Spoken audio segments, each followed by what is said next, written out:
Vamos a hablar de un tema que es muy importante para nosotros como cristianos. Vamos a hablar lo que la Biblia dice sobre el divorcio. Vamos a hablar de ese tema. Nosotros como cristianos sabemos que esa palabra divorcio no debe estar en nuestra cabeza como cristianos. Pero hermanos, a todos los que estamos casados, esa campanita ha timbrado en la mente cuando pasamos problemas, aflicciones. A lo mejor no todos, ¿verdad? Pero de repente cuando pasas momentos de tribulación. Vamos a ver qué dice la Biblia sobre el divorcio. Interesante, ¿verdad? La Biblia tiene respuesta. Vamos a ver las causas, vamos a decirlo, permitidas para disolver un matrimonio entre cristianos. Estamos hablando del creyente, del que tiene al Espíritu Santo en su corazón. ¿Está bien? Espero que sea de bendición, de reflexión, de ánimo. ¿Ok? Vamos a orar. Padre, Señor poderoso, Rey de Reyes, te damos gracias por otro día, Padre, que estamos aquí como cada semana, Señor. Padre, los que estamos aquí, tú nos has traído, Padre. Cada hermano que está aquí hoy sentado, Padre, fue por tu voluntad que ellos están aquí. Te pido, Padre, que este mensaje nos ayude, Padre, a comprender lo que tú esperas en un matrimonio. El compromiso, Padre, que hacemos cuando nos casamos y lo que representa también, Padre. Padre, guíame, Señor, en las Escrituras, que solo diga lo que está escrito aquí, Padre, y que sea de edificación en todos los hermanos que estamos aquí reunidos, incluyéndome a mí, Señor. Todo esto en el nombre poderoso de Jesús. Amén. Muy bien. El matrimonio, hermanos, es la primera institución creada por Dios. Los creyentes sabemos eso. La segunda institución creada por Dios son los gobiernos. Y la tercera institución creada por Dios es la iglesia. Son las tres instituciones establecidas por Dios. Pero la primera es el matrimonio. Y vamos a ir aquí a Génesis 2, 21 al 24, en una lectura que la sabemos de memoria. Seguramente se la repitieron por ahí cuando se casó, ¿verdad? Porque pues se usa mucho en los matrimonios esta lectura, pero yo quiero que vea usted aquí algo importante, hermanos. Como lo hemos dicho siempre, a veces vale la pena observar las Escrituras. ¿Qué es lo que está ahí escrito para poderlo comprender? Amén. Ya está usted ahí en Génesis 2, 21 al 24. Dice así la palabra: Entonces Jehová Dios hizo caer sueño profundo sobre Adán, y mientras éste dormía, tomó una de sus costillas y cerró la carne en su lugar. Y de la costilla que Jehová Dios tomó del hombre, hizo una mujer y la trajo al hombre. Mire, observe estas palabras.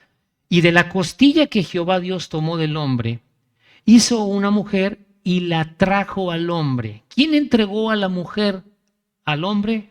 Dios lo hizo. Dios es el que se encargó de hacer eso. Hay muchos análisis teológicos que se hacen. ¿Por qué Dios formó a Eva del hombre? ¿Por qué no hizo aparte a la mujer como hizo Adán? ¿Por qué la tomó de ahí? Hay mucho que aprenderle ahí, hermanos, ¿verdad? Pues para que esté unida a él, muchas cosas que se pueden comprender de esta enseñanza bíblica, ¿no? Y luego dice en el 23, dijo entonces Adán: esto es ahora hueso de mis huesos y carne de mi carne. Esta será llamada varona, porque del varón fue tomada. Entonces, cuando usted se casó, le repitieron estas palabras en el 24. Por tanto, dejará el hombre a su padre y a su madre, y se unirá a su mujer, y serán una sola carne. Palabras de Dios, hermanos, que seguro se le repitieron, ¿verdad? Yo me casé nada más por el civil, no tuve un evento ahí en alguna iglesia, en ningún lugar, pero estas palabras las sabemos todos de memoria, ¿verdad? Se repiten. Entonces, hermanos, Dios dejó una instrucción importante, ¿verdad?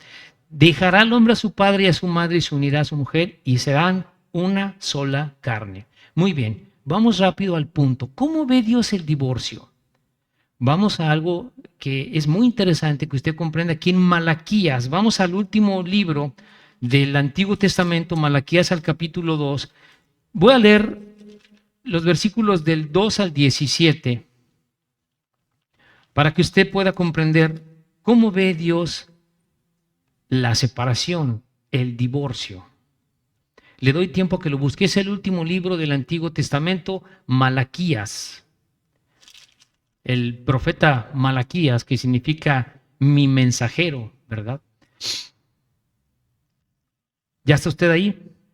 Bueno, voy a leer del 2, del 10 al 17 y lo voy explicando. ¿No tenemos todos un mismo Padre? ¿No nos ha creado un mismo Dios?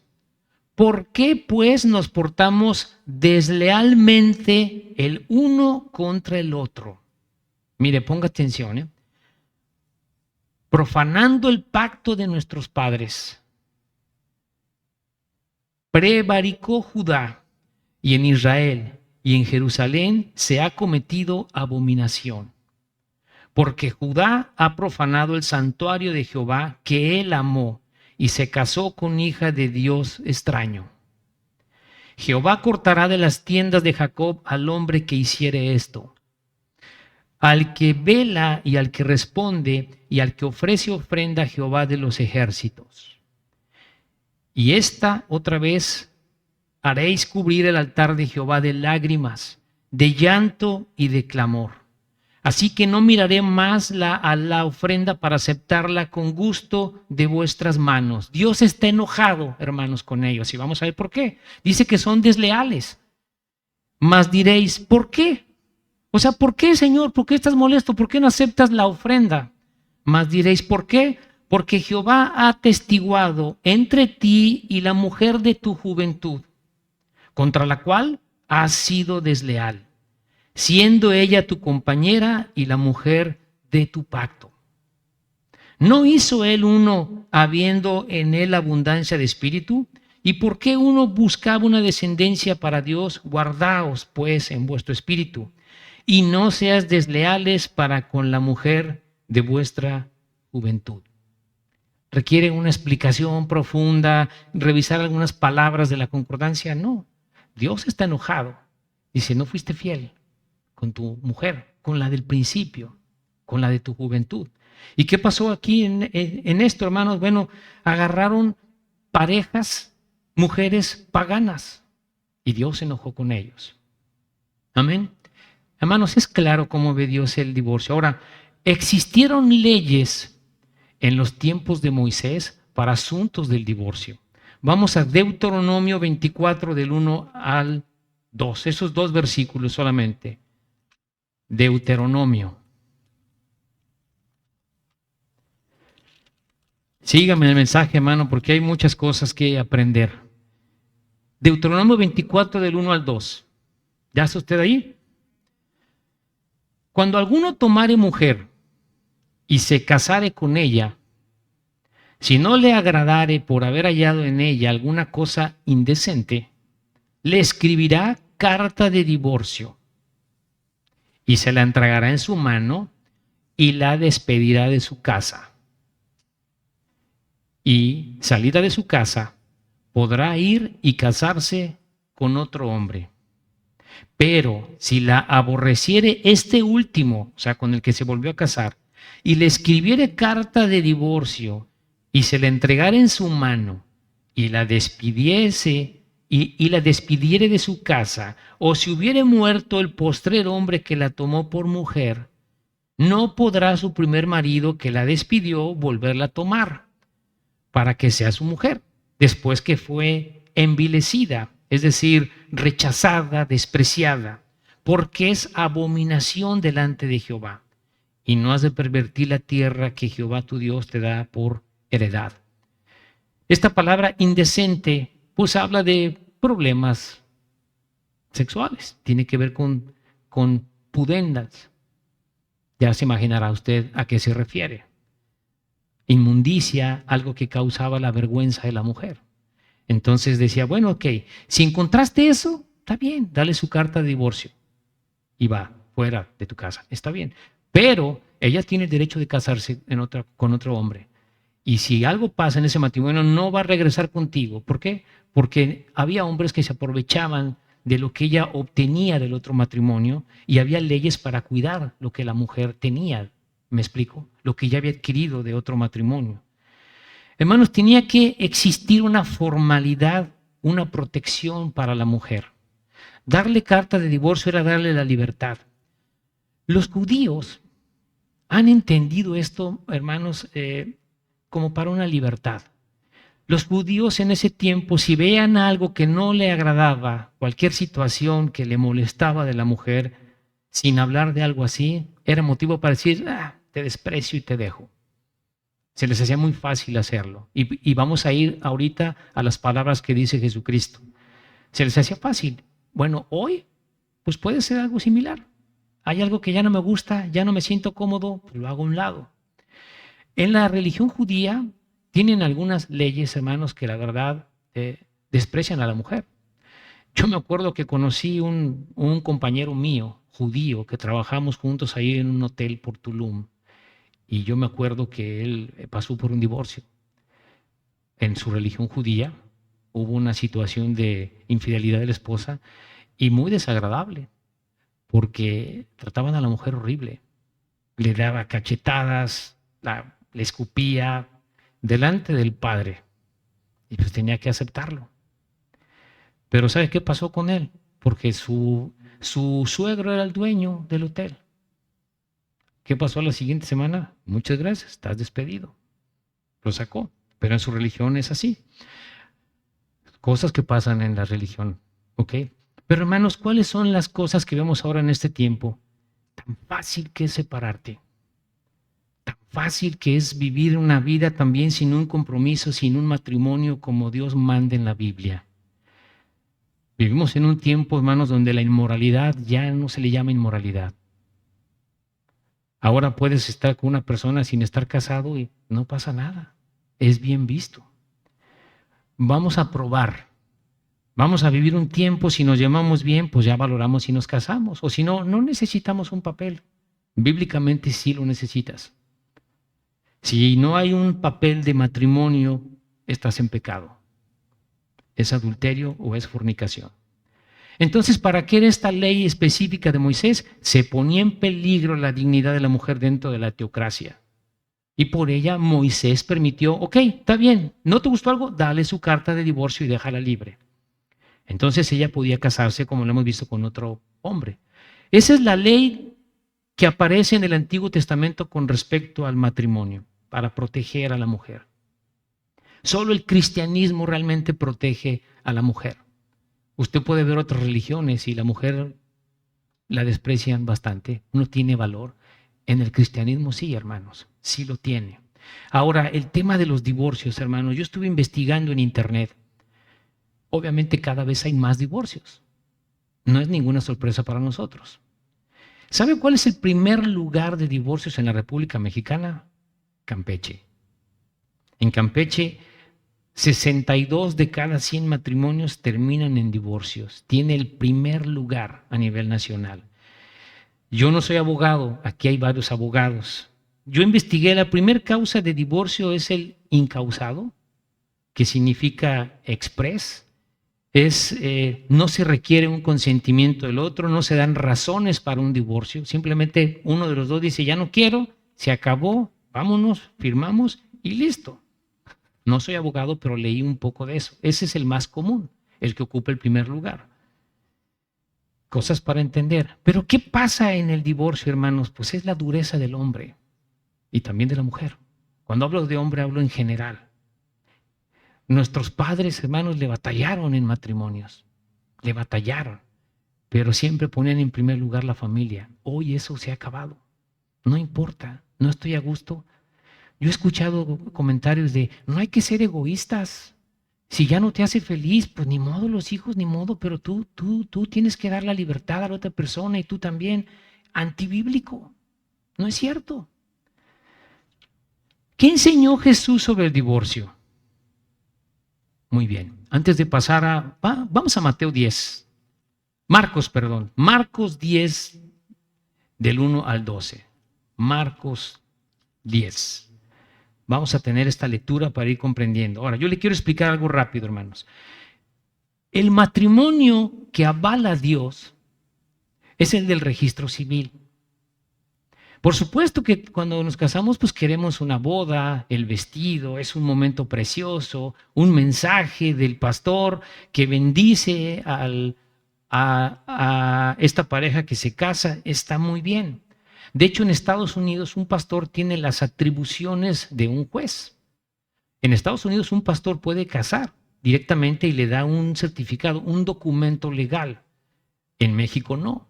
Eso le corresponde a la autoridad, en este caso un registro civil. Por eso un pastor cuando va a casar a dos cristianos, pues tiene que cerciorarse, hermanos, de que tenga el papel. No nada más es de que, claro que sí los caso. No, te vas al registro civil primero, porque ese es el que importa para Dios. El matrimonio que Dios avala es el del registro civil. Aunque, ¿qué dice el mundo? Eso es ante los hombres. No, ese es ante Dios. Ese es ante Dios y también ante los hombres, pero principalmente ante Dios. No requiere una fiesta, no requiere algo así. Si tiene, qué bueno, gloria a Dios. Se puede ir de vacaciones, precioso. Pero si yo ya estoy pensando en una persona o algo, me caso, porque eso es lo que Dios me pide, hermanos. Si tú estás aquí y no estás casado, cásate. Hermanos, queremos bendiciones de Dios. Necesito casarme. Ahora, antes de leer Marcos, todos nos convertimos en una diferente edad, hermanos. Y nuestras vidas de cada uno de nosotros pues vienen arrastrando cosas, hermanos, de diferentes, ¿verdad? Pero como dice en 2 Corintios 5:17, de manera que si estamos en Cristo, nueva criatura somos, las cosas viejas pasaron, he aquí todas son hechas nuevas. Oh, es que no sabes, vengo de 3 matrimonios. Gloria a Dios que ya recibiste a Cristo. ¿Qué pasa cuando tú recibes a Cristo y estás casado con una persona que no es creyente? Vamos a ver ahorita eso. Es tu esposa. ¿Qué pasa si yo ya llegué a la palabra de Dios y tengo una novia, un novio que no es creyente? No puedo casarme en yugo desigual. Porque hay una advertencia de Dios. Que te vaya bien, Dios te bendiga. Pero ¿qué pasa si esta persona tiene una relación ya establecida con su pareja y uno de los dos se convierte a Cristo y no se han casado? ¿Sabes qué tiene que hacer? Casarse, formalizar su matrimonio. Oye, pero pues es que no es creyente, estoy viviendo con él, no estamos casados, dice que no en yugo desigual. Yo creo que se debe de valorar cada situación. En amor, en la palabra, llevas tiempo con él, con ella, ya tienes una vida, entonces formalízala ante Dios. ¿Se entiende? No es un noviazgo, ya vives con esa persona, formaliza tus cosas. Vamos a ver aquí en Marcos 10, del 1 al 12, hermano. Mire, perdón, antes de leer, recordé ahorita algo. Yo me acuerdo unos hermanos que se habían casado en la iglesia. Se casaron y pues todavía el joven estaba con los padres, la hija con los padres, porque no habían hecho su boda con el pastor. No la habían hecho, faltaba tiempo, creo que había problemas de COVID, no me acuerdo. Pero pues él tomó la decisión de ya irse con su mujer, ya estaba casado. Y empezaron otros hermanos ahí que no conocen de la palabra, estás en pecado. ¿Por qué? No te ha casado el pastor. El padre del joven fue y me preguntó, oye, ¿está mal? Dije, ¿por qué está mal? No, porque no fue al registro civil, sí, ya firmó, sí, se sale y se va con ella, es su esposa. No hay ningún pecado, ya se casó. Pero personas que eso está, ¿por qué está mal? Ya se casó. Muy bien, Marcos 10 del 1 al 12, vamos a leer, ¿qué enseña Jesús? Levantándose de allí, vino a la región de Judea y al otro lado del Jordán, y volvió el pueblo a juntarse a él. Y de nuevo les enseñaba como solía. Y se acercaron los de siempre, los que quieren debatir con él, los que lo quieren poner ahí en aprietos. Y se acercaron los fariseos y le preguntaron para tentarle, si era lícito al marido repudiar a su mujer. Él respondió, les dijo, ¿qué os mandó Moisés? A ver, fariseo, tú conoces las escrituras hebreas, ¿qué os mandó Moisés? Ellos dijeron, Moisés permitió dar carta de divorcio y repudiarla. Y respondió Jesús, les dijo, por la dureza de vuestro corazón os escribió este mandamiento. Ya explicamos de qué se trataba ese mandamiento. Mira, por tu dureza, Él permitió esto. Pero dice Jesús en el versículo 6, pero al principio de la creación, varón y hembra los hizo Dios. Por esto, dejará el hombre a su padre y a su madre y se unirá a su mujer y los dos serán una sola carne. Así que no son ya más dos, sino uno. Por tanto, lo que Dios juntó, no lo separe el hombre. ¿A quién está respondiendo Cristo? A los fariseos, a un hombre que está hablando de repudiar a la mujer. Y les respondió muy claro, mira, Moisés te puso una ley, pero eso no es lo que quiere Dios. Dios te está diciendo, ¿verdad? Que no fue así su propósito de Dios, sino que los dos sean una sola carne. Divorcio y repudio. Moisés les dijo algo, ¿verdad? Dale su papel, dale su documento para que ella quede libre. Ellos habían tenido el permiso de Moisés para entregarle su documento. Ya hemos hablado el desprecio que tenían ellos sobre la mujer. Ahora voy al versículo 10 al 12. Póngame atención. En casa volvieron los discípulos a preguntarle de lo mismo. Oh, bueno, ¿qué no eran nada más con los fariseos? También los que estaban con él, ¿verdad? No, espérate, a ver, explícame bien, porque yo aquí como que quiero saber, ¿no? Los discípulos, primero los fariseos y también, Señor, a ver, explícame mejor, ¿verdad? En casa volvieron los discípulos a preguntarle de lo mismo y les dijo Jesús, cualquiera que repudia a su mujer y se casa con otra, comete adulterio contra ella. Y si la mujer repudia a su marido y se casa con otro, comete adulterio. ¿Te quedó claro? Ahora ponga su mano aquí y vamos a ir a Mateo 9:9, porque esta enseñanza está en varios evangelios. Vamos a Mateo 9:9.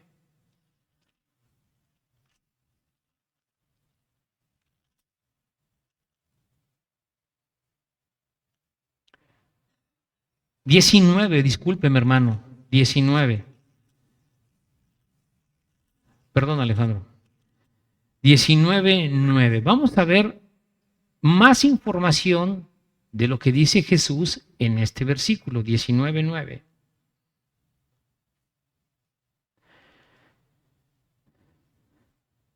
Mire, si quiere para comprensión mejor, suba su vista al versículo 7. Le dijeron, ¿por qué pues mandó Moisés dar carta de divorcio y repudiarla? Le están diciendo a Jesús. Y les dijo, por la dureza de vuestro corazón, Moisés os permitió repudiar a vuestras mujeres, mas al principio no fue así. Fue una ley que puso Moisés para cuidar a las mujeres. Pero mire el 9. Yo os digo que cualquiera que repudia a su mujer, salvo por causa de fornicación, y se casa con otra, adultera. Y el que se casa con la repudiada, adultera. ¿Qué está diciendo aquí Cristo? Solamente por causa de fornicación. Y si no, estás en adulterio. La palabra fornicación es una palabra de inmoralidad, lujuria, lo que quieras comprender en la parte sexual. Entonces dice, yo os digo que cualquiera que repudia a su mujer, salvo por causa de fornicación, ahí sí tienes el permiso. Pero si no hay eso, entonces dice, ¿verdad?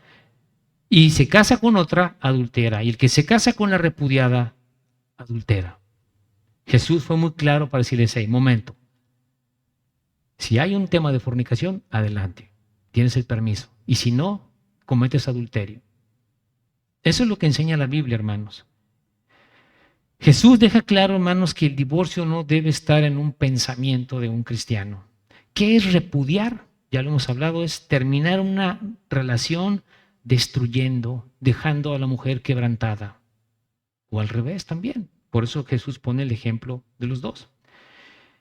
Hermanos, el que se quiere divorciar por incompatibilidad, porque no me llevo bien, porque ya no lo aguanto, porque es adulterio. No hay otra forma. Porque mire, muchos arreglan las escrituras a su conveniencia y dicen, no, es que repudiada era que la dejaba pero sin un papel de divorcio. Entonces sí podía. No, no, no. Ya hablamos que es. Estrictamente, ¿verdad? El papel es importante y ya vimos para qué. Jesús deja claro algo, hermanos, en este mensaje: la santidad. La santidad, el respeto y el cuidado por la mujer. Y como lo hemos hablado, solamente el cristianismo le da el honor, no así las religiones, no así las sectas, no se diga con musulmanes, no se diga con otras sectas que les enseñan, hasta una página de Facebook abren para los que son de la secta y dejes a tu pareja y mejor con uno de acá. No es así, hermanos. Voy a seguir leyendo. Entonces dice, regresamos a Marcos. Marcos 10, ¿verdad? Tengo esto, 10, 12. Entonces dice, en casa volvieron los discípulos a preguntarle de lo mismo. Cualquiera que repudia a su mujer, ya vimos, a menos que sea por fornicación, y se casa con otra, comete adulterio contra ella. Y si la mujer repudia a su marido y se casa con otro, entonces también comete adulterio. ¿Está claro, hermanos? No hay manera de equivocarnos. ¿Qué aprendemos entonces? Alguien que deja a su mujer, a su pareja y se casa con otro, si no es por un tema de fornicación o alguna situación así, es adulterio contra ella. Vamos a ver Proverbios 6, 32 al 35. Vamos a ver también qué nos dice la Escritura del adulterio. Es un problema, hermanos, que no, bueno. Esta semana tuvimos ahí en redes sociales algo que hasta resultó chistoso, ¿verdad? Vamos a ver qué dice aquí Proverbios 6, del 32 al 35. ¿Ya está usted ahí? Mas el que comete adulterio es falto de entendimiento. Corrompe su alma el que tal hace. Heridas y vergüenzas hallará, y su afrenta nunca será borrada, porque los celos son el furor del hombre, y no perdonará en el día de la venganza. No aceptará ningún rescate, ni querrá perdonar aunque multipliques los dones. Se arruina, hermanos, de una forma la manera social y espiritual por un momento de pasión con otra persona. Quedan heridas, vergüenza, desgracia en tu familia. Por supuesto que se puede reconciliar una familia, claro que sí. Puede restaurarse. Se puede restaurar una vida así. Tiene un costo alto, pero se puede restaurar. Mire, para un pastor es muy difícil tenerle que decir a una pareja, mira, divórciate. No, hermano, yo no diría eso tan fácil. Oye, pero es que mira, cometió adulterio. Ok. La Biblia dice que tienes el permiso de separarte, pero también la Biblia dice que puedes perdonar. Y está en el afectado el perdonar o no. Dios le da el permiso. ¿Ya hubo aquí adulterio? Ok, tienes el derecho de separarte. Pero todos somos pecadores. Si este adúltero, o al revés, voy a hablar más del hombre para no me entiende, ¿verdad? Si este adúltero se arrepiente, la mujer puede recibirlo otra vez y se puede restaurar esa vida. Pero cuando este adúltero es una y otra, no le voy, mejor mira, córtale ahí. Pero ¿puede restaurarse un matrimonio? Claro que sí. De esos casos, hermano, no conozco muchos, ¿verdad? Muchos, dice ahí en Efesios 4:32, ¿verdad? Hemos leído, ¿verdad? Que dice que perdonarnos unos a otros, perdonarnos en amor, ¿ok? Muy bien, vamos a otro punto, hermanos. Entonces, una causa de divorcio, ¿cuál es? Adulterio. Siempre y cuando la persona afectada ya no quiere. Ok, está bien, lo puedes hacer. Tienes el permiso de Dios para separarte. Vamos a ver 2 puntos más de motivo de separación. Cuando el incrédulo dice, yo ya no quiero estar aquí. Esa es otra causa permitida en la Biblia. Primera de Corintios 7, del 10 al 16. ¿Los tengo conmigo? Bueno. Primera de Corintios del 7, porque en este capítulo 7 Pablo habla precisamente de lo que Dios establece en el matrimonio. Recuerde que esta iglesia de Corinto estaba corrompida, estaba envanecida y pues obviamente también tenían inmoralidad. Y por eso Pablo les escribe esta carta hablando del matrimonio, ¿ok? Pero voy a pasar del 10 al 16. ¿Ya está usted ahí? Es el matrimonio entre los creyentes. Dice, pero a los que están unidos en matrimonio, mando, no yo, sino el Señor, que la mujer no se separe del marido. ¿Por qué dice Pablo, mando, no yo, sino el Señor? Está diciendo Pablo, ya lo dijo el Señor, ya está. Y si se separa la mujer, quédese sin casar o reconcíliese con su marido y que el marido no abandone a su mujer. Aquí hay algo para aprender. Si se separa por problemas, por conflictos, te quedas sin casar. Y si te reconcilias, reconcíliate con tu marido, no con el marido de la hermana, no, con tu marido o de alguien más, ¿verdad? Te vas a reconciliar con él. Dice en el 12, y a los demás, yo digo, no el Señor, quiere decir que no lo dijo Jesús en los evangelios, lo está diciendo él, que al final es palabra de Dios. Y a los demás yo digo, no el Señor, si algún hermano tiene mujer que no sea creyente y ella consiente en vivir con él, no la abandone. Y si una mujer tiene marido que no sea creyente y él consiente en vivir con ella, no lo abandone. ¿Ok? ¿Qué pasa? Nos convertimos a Cristo. Mi cónyuge es incrédula, es incrédulo. Yo ya me convertí, pero es mi esposa. No la voy a dejar. O al revés. No la puedo dejar. Es pecado. No, no, no. Es mi pareja, es mi esposa. Consiente en vivir conmigo. No debo abandonarla. Es mi esposa. Y le doy el trato que dice la Biblia, aunque sea incrédula. O al revés. Yo me convertí como mujer. Bueno, una mujer se convierte, tiene un esposo incrédulo, pero viven, está bien, no lo debe abandonar. Porque el marido incrédulo, en el 14, es santificado en la mujer y la mujer incrédula en el marido. Pues de otra manera vuestros hijos irán inmundos, mientras que ahora son santos. Pero si el incrédulo se separa, sepárese, pues no está el hermano o la hermana sujeto a servidumbre en semejante caso, sino que a paz nos llamó Dios. ¿Cómo explicamos este versículo? Yo soy creyente, mi mujer es incrédula y ya es insoportable el trato. No quiere estar conmigo, hay problemas, no, ¿por qué? Por mi fe.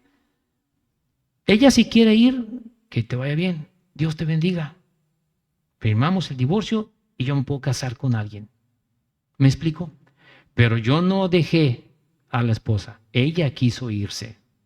Ahí también está permitido y por eso dice aquí, ¿verdad? Si el incrédulo se separa, no el creyente, mire las escrituras, hermano. Si el incrédulo se separa, sepárese, pues no está el hermano o la hermana sujeto a servidumbre. A paz nos llamó Dios. ¿Por qué voy a tener un castigo si ella persona no quiere estar conmigo? Pues que le vaya bien. ¿Se entiende este ejemplo? Ya vimos 2 casos, hermanos, para entender ahora que una persona que no es creyente y se quiere ir, adelante. Nada más que yo no puedo pensar y decir, bueno, yo soy creyente, ella no es, pero me voy a buscar una cristiana. Una cristiana que me lleve súper bien para ser compatibles. No, ahí tienes a tu esposa. Pues es que nos llevamos mal, tú no sabes. Ella se quiere ir, no, pues entonces ella es tu esposa. ¿Estamos de acuerdo? Es complicado, hermanos. Cuesta. El matrimonio cuesta, lo hemos hablado de eso. Muy bien, ya vimos dos temas, dos casos. Uno, adulterio. El número dos, cuando el incrédulo quiere irse. El último, bíblico, la muerte del cónyuge. Vamos a Romanos 7 del 1 al 3. Romanos 7 del 1 al 3.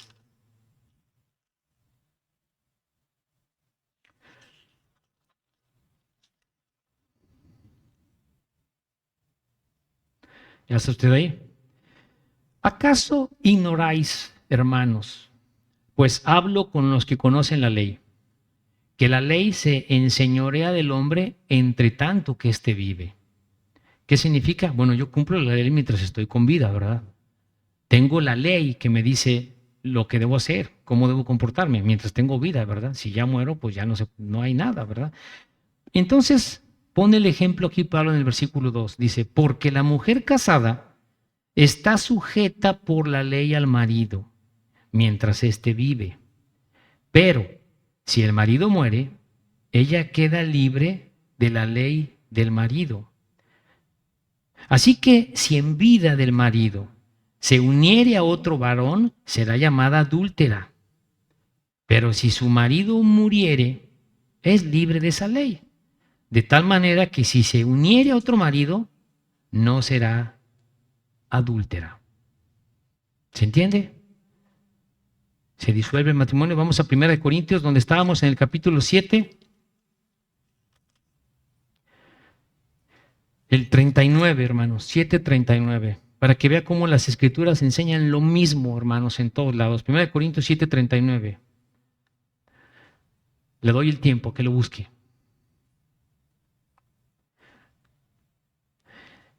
Dice, la mujer casada está ligada por la ley mientras su marido vive.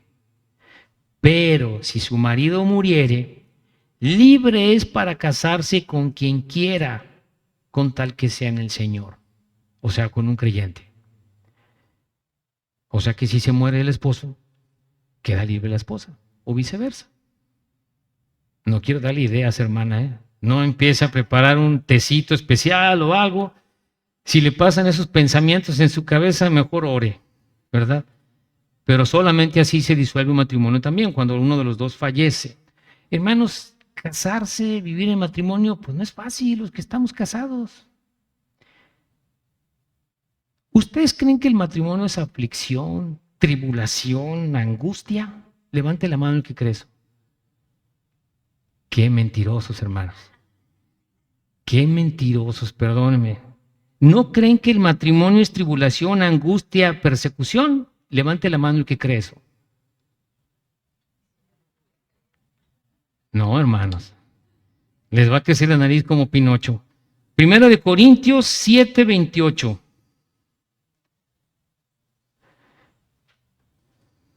Venga, del 27 mejor, para mayor comprensión. ¿Ya está usted ahí? No levantaron la mano, hermanos, ¿eh? Seguramente porque está la pareja a un lado. ¿Eh? Dice, estás ligado a mujer, no procures soltarte. Estás libre de mujer, no procures casarte, dice Pablo. Bueno, si ya estás casado, no pienses en divorciarte. Hoy estás solo, no te cases. Más también, si te casas, el 28, no pecas. Y si la doncella se casa, no peca. Pero los tales tendrán angustia, persecución, tribulación. Eso significa la palabra aflicción que está aquí escrita. Entonces, si usted dice que eso no es cierto, pues entonces ya está desmintiendo las escrituras, hermano. Mas también si te casas no pecas, y si la doncella se casa no peca, pero los tales, dice Pablo, los dos tendrán aflicción de la carne, y yo la quisiera evitar. ¿Te quieres meter en esto? Está bien. Nada más que vas a tener todo esto en tu carne. ¿Es bíblico? Claro que sí, hermanos. Agregamos aflicción a la carne. Nada más que debo de entender yo que lo que pide Dios en el matrimonio, que es voluntad para estar dentro de la relación, y cada uno en su orden, como marca la escritura, ¿verdad? La mujer respeto y el hombre amor. Eso es lo que Dios pide, hermanos. Y por supuesto que cuesta. Pero cuando conocemos la palabra es más fácil llevar las cosas. El incrédulo no tiene esto, hermanos. Nosotros sí. El incrédulo puede pensar, bueno, ya no nos llevamos bien, ya todo se acabó, vamos a hacerlo de una manera civilizada. Hay personas que llegaron a Cristo, a una iglesia, porque querían divorciarse de buena forma, como Dios manda, dicen ellos, ¿no? En paz, de forma civilizada. Y por eso llegaron a una iglesia, se convirtieron, se bautizaron y entregaron su vida a Cristo. Llegaron, vamos a hacerlo de una manera civilizada para no dañar a nadie. No, hermanos. Ahora le quiero decir algo que quizá ya habíamos enseñado en otra prédica. Dios no me pide que yo esté enamorado de cosquillitas en el estómago todo el tiempo. No se puede, hermanos. No se puede. La palabra enamorado aparece en las Escrituras, sí aparece en las Escrituras, en el Antiguo Testamento. Pero ¿sabe qué? La palabra enamorado nosotros la podemos comprender de una forma bonita, agradable. Oh, estoy enamorado de mi esposa. Se entiende, te comprendo qué me quieres decir. Pero la palabra enamorado en la Biblia tiene relación con pecado. Los ejemplos de enamorado en el Antiguo Testamento hablan de eso. Sansón se enamoró de Dalila. Amnón, hijo de David, cometió ahí con Tamar también pecado. Siquem sobre Dina, que fue un pecado en la familia de Jacob, habla de que se enamoraron. La palabra enamorado en la Biblia habla de deseo sin control en tu cabeza, solamente pasión. Nosotros comprendemos esa palabra enamorado, por favor no me malentienda, pero la palabra enamorado en su raíz hebrea habla de eso, deseo, pasión, sin pensar. Entonces, Dios puede meterme en mi corazón de que, no, ¿qué me pide Dios? Ah, ok, le voy a amar. ¿Por qué? Porque eso me pide Dios. En mi carne, bueno, tengo pero Dios me pide esto, yo lo voy a hacer. Como mujer, me pide respetarle. No tengo ganas, Dios me pide que le respete. Entonces, como lo hemos hablado en otras prédicas, cuando esas dos cosas se cumplen en la Biblia, todo es más fácil de llevar. Para que no entren en nuestro pensamiento palabras de divorcio. Amén. Después del pecado, sabemos que Dios dio una sentencia sobre Satanás, sobre la serpiente, sobre el hombre, sobre la mujer. Y el matrimonio, hermanos, pues tiene cargas que debemos llevar nuestra vida. Son cargas, hermanos, que también en su tiempo nos hacen clamarle a Dios. Nos hacen clamarle a Él. Permanecer casado, hermano, no se trata de que yo esté feliz, contento. No es posible, hermanos. Sino lo que Dios quiere, estar dentro de su voluntad. Conocemos la palabra, vamos a hacer lo que Dios nos pide. Nuestra actitud como cristiano va a ser que se sostenga mi matrimonio. Mantener el matrimonio, hermanos, con nuestro cónyuge es tan importante como decir la verdad del Evangelio. Si yo no estoy en esa situación bien con mi pareja, pensando en esas cosas, divorcio, no estoy hablando del Evangelio. No está el Evangelio en mi corazón. El Evangelio tiene la salvación, tiene el perdón también. Y ese debe estar manifestado en mi vida, en todas mis obras, en mi familia, con las personas con las que me relaciono. No puede estar un pensamiento así de divorcio, a menos de las causas que ya vimos. Amén. ¿Todo bien? Pues vamos a orar. ¿Te gustaría saber si tienes un lugar seguro en los cielos? Yo quiero decirte que en la Biblia Dios nos dice que Él quiere que sepamos cómo tener un lugar seguro en el cielo cuando morimos. Yo te quiero explicar con la Biblia cómo puedo tener esa seguridad. Porque al final todos vamos a morir. Con la Biblia, estrictamente con la Biblia, yo te quiero llevar paso a paso cómo puedes tú tener esa seguridad de la salvación de tu alma y la vida eterna. Y para ello voy a ir al libro de Romanos. El libro de Romanos, en el capítulo 3, en el versículo 23, dice así la palabra: por cuanto todos pecaron y están destituidos de la gloria de Dios. Lo primero, yo necesito estar de acuerdo con Dios en que soy pecador. Si yo no estoy de acuerdo con Dios en que soy un pecador, no hay manera que yo me pueda salvar. Necesito reconocerme ante Dios en la situación en la que estoy. Tengo una conciencia. Todos tenemos una conciencia, sabemos lo que es malo, lo que es bueno. Sabemos que somos pecadores cuando somos honestos. Y es lo primero. Primer paso, me reconozco pecador ante Dios. Ahora quiero decirte algo. Dios es un Dios santo. Es un Dios santo que tiene que juzgar el pecado. Él nos ama, pero tiene que juzgar el pecado. No lo puede dejar así. Dice Romanos 6:23, porque la paga del pecado es muerte, mas la dádiva de Dios es vida eterna en Cristo Jesús, Señor nuestro.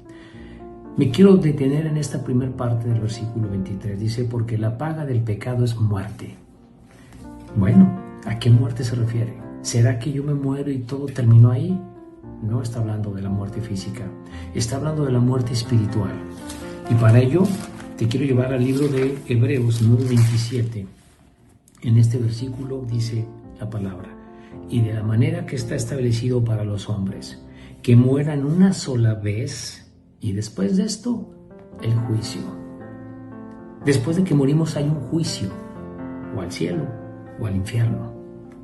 Entonces, ¿a qué muerte se refiere? Regresando a Romanos 6:23, cuando dice, porque la paga del pecado es muerte. Ya vimos que después de que muera hay un juicio. ¿A qué muerte se refiere? A la muerte segunda. Y para ello, vamos al libro de Apocalipsis, en el capítulo 21, versículo 8, dice así la palabra de Dios. Pero los cobardes e incrédulos, los abominables y homicidas, los fornicarios y hechiceros, los idólatras y todos los mentirosos tendrán su parte en el lago que arde con fuego y azufre, que es la muerte segunda. La muerte segunda. Dice todos los mentirosos. ¿Has mentido alguna vez? Yo sí. Yo creo que todos hemos mentido. Una mentira es suficiente para que Dios nos condene en el infierno. No podemos salvarnos por nuestro propio pie. Hemos estado en religiones y nos han enseñado que debemos de salvarnos por nuestras obras, por nuestro comportamiento. Pero la Biblia no enseña eso. Nadie se puede salvar por sus propias obras. Dice en Efesios 2:8-9, por gracia sois salvos por medio de la fe. Esto no de vosotros, pues es don de Dios. No por obras, para que nadie se gloríe. Eso dice Efesios 8:9. Nadie se salva por sus obras, porque todos somos pecadores. Entonces, ¿cómo me salvo en la Biblia? Ya entendí que soy pecador. Ya entendí que Dios tiene que juzgar el pecado. Ya entendí cómo, en una muerte segunda, lago que arde con fuego y azufre. Pero ¿sabes una cosa? Dios hizo un plan para salvarnos.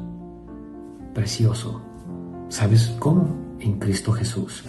Dice Romanos 5:8, dice la palabra, mas Dios muestra su amor para con nosotros. Mira lo que dice, Dios muestra su amor para con nosotros, en que siendo aún pecadores, Cristo murió por nosotros. Lo que me salva en la Biblia es creerle a Dios. Necesito la fe. ¿Y cuál fe? Cristo es Dios. Cristo, que es Dios, vino a la tierra, tomó una forma humana de hombre, perfecto, sin pecado, y paga la cuenta que yo no puedo pagar. Nadie podemos pagar. Jesús vino hecho hombre, siendo Dios, y va a la cruz a ser castigado, derramando su sangre y resucitando el tercer día. Ese es el plan que hizo Dios para salvarnos. Es la manera que tengo de reconciliarme con Dios, aceptando el regalo que Dios puso, que Cristo vino a la tierra siendo Dios y sin cometer ningún pecado, es castigado, muere y resucita. La salvación en la Biblia es que tú creas que esa obra de amor que hizo Dios es lo que te puede salvar. ¿Sabes? Ninguna religión te salva. Te salva lo que Dios hizo en Jesucristo, pagar nuestra cuenta. La única manera que yo tengo para reconciliarme con Dios es estar de acuerdo en lo que Él hizo. Y quiero decirte cómo puedes tú recibir el regalo de la vida eterna. Necesitas creer. Necesitas creer que lo que Jesús hizo en la cruz es suficiente para que tú te puedas salvar. Sin meter tus obras. No podemos hacer nada para salvarnos. ¿Por qué? Porque hemos pecado. Somos pecadores y lo vamos a seguir siendo. Dice Romanos 19, que si confesares con tu boca que Jesús es el Señor y creyeres en tu corazón que Dios le levantó a los muertos, serás salvo. Él te dice en la palabra, serás salvo si crees en tu corazón. El versículo 10 dice, porque con el corazón se cree para justicia, pero con la boca se confiesa para salvación. Hay dos cosas que necesito para tener la salvación. Creer con todo mi corazón para justicia. ¿Qué debo creer? Que lo que hizo Jesús es suficiente. Debo creer que no son mis obras las que me salvan, sino lo que Él hizo en la cruz. Debo creer que es la única manera que yo tengo de reconciliarme con Dios, que Él ha pagado mi cuenta en la cruz, con su muerte y su resurrección. Creer con todo mi corazón. ¿Y qué es creer con todo mi corazón? Con todo mi pensamiento, mis sentimientos, con mi voluntad. Es suficiente para que yo tenga perdón. Lo que tú hiciste, Señor, en la cruz. Y hacerlo tu Señor. La palabra Señor en la Biblia se traduce autoridad soberana. Para que tú tengas salvación, tú necesitas recibir a Cristo en tu corazón como tu autoridad soberana, tu Señor. Por eso dice, ¿verdad? El versículo 10, porque con el corazón se cree para justicia, pero con la boca se confiesa para salvación. Dice el versículo 13, porque todo aquel que invocar el nombre del Señor será salvo. ¿Cómo me puedo salvar? Tengo que invocar a Cristo. Tengo que estar de acuerdo con Él en que yo soy pecador y necesito su perdón. Necesito reconciliarme con Dios por lo que Él hizo en la cruz. No tengo otra forma de salvarme bíblicamente. Donde tú te encuentres, si tú crees que esto es la verdad, tú le puedes pedir a Cristo que te perdone, que sea tu Señor, en una oración sencilla, donde tú te encuentres. Manejando, te puedes parar a un lado, en tu casa, al lado, en tu cama, en una silla. Tienes que invocarle a Cristo. Yo te puedo guiar en una oración si tú crees esto. Puedes orar así. Jesús, te pido que me perdones. Reconozco que soy un pecador, pero creo que tú me has perdonado con tu obra de amor en la cruz. Te doy gracias por la vida eterna, Jesús. Te acepto en mi corazón como mi Señor y mi Salvador. Amén. Si tú haces esa oración con todo tu corazón, esa es tu salvación. No puedes hacer otra cosa más que aceptar lo que Dios ha hecho para salvarte. Quiero leerte este último versículo aquí en el libro de 1 de Juan 5:12. Dice así la palabra: el que tiene al Hijo tiene la vida. El que no tiene al Hijo de Dios no tiene la vida. Necesito al Hijo para tener la vida.